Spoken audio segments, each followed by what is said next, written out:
how much do you think, has that evolved? I mean, is it the be all and end all to do a specific type of exercises, or do you think just, strength and conditioning, most parts of your body in the gym is going to help, help with racing and taking hits, like you say, crashing and recovery and stuff like that?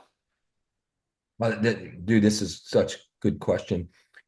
You could, in my opinion, you could hire no trainer. You don't like, I'm very sometimes bad for business for myself. I think a trainer could be a lot of times, including myself, could be overrated for some athletes. I don't know if everybody needs a trainer. Everybody needs a bike coach. I think a lot of people could go out there. You could YouTube some exercises. You could do some. In fact, forget the gym. Probably just get yourself a really laborious job. Yeah. You can go out and build brick walls and do shit physical, Yeah. push and pull and push wheelbarrows up a hill and make money while you're doing it instead Yeah. of spending money at the gym. Yeah. So I think you could get pretty far with that. Mhm. And I think you could do that and probably strengthen yourself mentally and emotionally because you're investing, you're working. Some boss is going to yell at you if you don't do it. And Yeah. I don't know, there could be a benefit there. I think what's evolved, okay, what worked for me is I'll start with the brand. It's PerformX. It's not MX. Yeah. So many people think they've seen because I started in motocross, there's an MX reference. Mhm. It's not. I went to university and I was very fortunate. When I went to, university, I really sat in the front of the room. I was a shitty high school student, but when I went to college, it was like, okay, my parents were, I always thank them. They made me put skin in the game. I paid for part of my college. I had to sell my truck. I remember it. And I invested. And, smart on them. As much as I hated that at the time, I didn't recognize it. But I sat in the front of that room and I was like, man, I've I got it. just paid. I better learn this shit. And what else am I going to do? So I sat there in the front, and this professor, um, Dr. Reese, he really picked up on it, and he seen I was interested. He probably seen I only had half a brain, and I was asking some extra questions and stuff. But I would ask him about, he was an exercise physiology guy, and I would ask him like questions like, "Hey, well, listen, if strength exercises are pushing and some are pulling, shouldn't you, if the legs can push a certain amount, shouldn't they be able to pull a certain amount? Because if you look at every muscle group, our bicep, our tricep, our quadricep, our hamstring, our forearm flexor, extensor, Yeah. everything's got an opposite. Our pecs are rhomboids, so we push and pull everywhere in our body. It's probably some human evolution, so we can climb up a tree and down it and whatever, do work. And I Yeah. was like, well, if we can do this, and you're saying, and athletes are saying, I should have a certain amount of bench press or a squat or a deadlift. Shouldn't you be able to do a certain amount to the opposite? Wouldn't it make sense anatomy or physiology wise? And I said, so he's saying, so you're saying if you should be able to do X, shouldn't you be able to do Y? And I was like, yes. And he said, oh, so after a while in class, he called me Mr. PerformX. And he'd say, hey, what do you think, Mr. PerformX? And it was like, I don't know, 10 years later before I used the brand, Yeah. because I started a gym and I moved back to Canada after school in California. And I went to a really I went to Canmore, Alberta, and it was just a few years after the Olympics there. And there was a lot of athletes left over from the Olympics who stayed there. And I had all these world-class athletes, and we opened this gym, and they would come and they would use the facility and they would want some advice. And I was this kinesiology guy, and it was this thing, it was kind of new. Nobody knew what it was. I honestly didn't even know what kinesiology was going to do for me. I was hoping I wouldn't be like a lab rat guy, but I used all these ideas from kinesiology and I was able to apply it to real world class athletes. And also I had some NHL hockey players, professional hockey players, And luckily, my parents were still in a community with a lot of NHL players and top guys in the world. I had like 8 big clients. So I started applying these theories. If they could push a certain amount, shouldn't they be able to pull? So even in their, like, let's say as a skater, their groin, their adductor versus their abductor, which would be their like glutes. Shouldn't they have a balance? If they're just getting really strong one way from their sport, couldn't that cause some dysfunction? Couldn't that cause some injury? Yeah. Couldn't that cause some imbalances? So I started applying this stuff and it seemed to be working.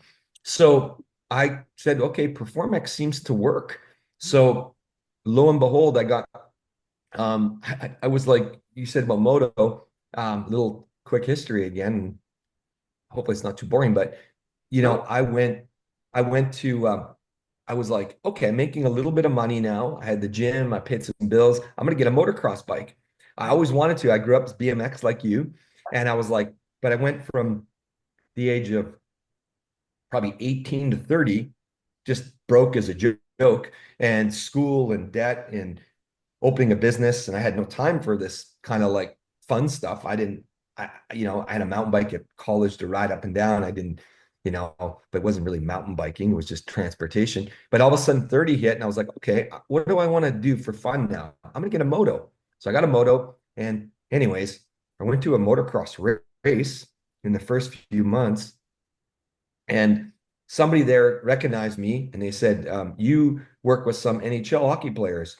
And it's like, yeah. And he said, well, you ever thought about working with a motocross athlete?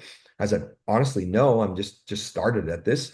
So somehow I got propelled directly to working with one of the top motocross guys and snowmobile racing guy in the world, Blair Morgan.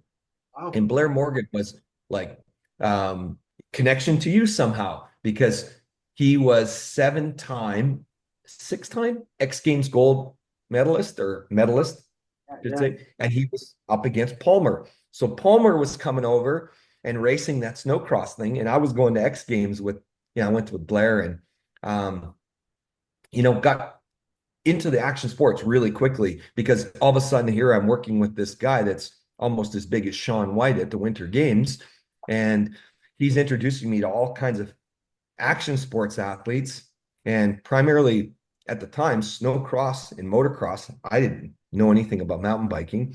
And even though I came from a BMX background, and so I just started working with moto, and it kind of created my own market in Canada, like a ton of motocross athletes, and fast tracked me to a point where Red Bull asked me if I would work with this kid named Stevie Smith, and they were like, "Hey, he's not really getting along with the guy we've got him set up with. It's not really working the relationship." So this is an example.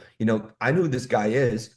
He's really good. Like he knows his shit, in my opinion. He's a really good trainer, but Yeah. just the two of them, he was kind of like, hey Stevie, you can't drink beer and eat chips, and you gotta be like hardcore. Yeah. And I knew that probably, well, after I met with him, I knew that wasn't going to work with Stevie. No. So the Red Bull guys were like, hey, would you like to chat with him? And I think the conversation was they called Stevie and they said, hey, we got this guy that works in motocross, Mhm. and Red Bull was contracting me for some of their top moto guys. And they said, would you like to chat with him? So we had a chat, and he asked me, and I said, let's go meet in Vancouver. I was up in Pemberton and we went for sushi. And I remember in Vancouver, and I was just like, why is it not working for you with this other guy? Yeah. And started questioning him, and he was like, oh, I don't want to do this and that. And Darren was giving him advice, which was cool. Like, you got to work hard, dude. Like, you Yeah. got to be a grinder and all these things. So we just chatted. And I said, well, here's what I'd propose. Here's what I approached. He kind of also was getting some help from other people too. And there was a lot of like stationary biking and lots of hours. And I was like, well, I'll be honest with you, dude. It's like this downhill thing's a little new to me. I'm trying to figure it out, but I'm looking at the sport. And I went to a race with them, and I was like testing his like efforts, heart rate, Mhm. all these things. And I was like, this is a lot like moto.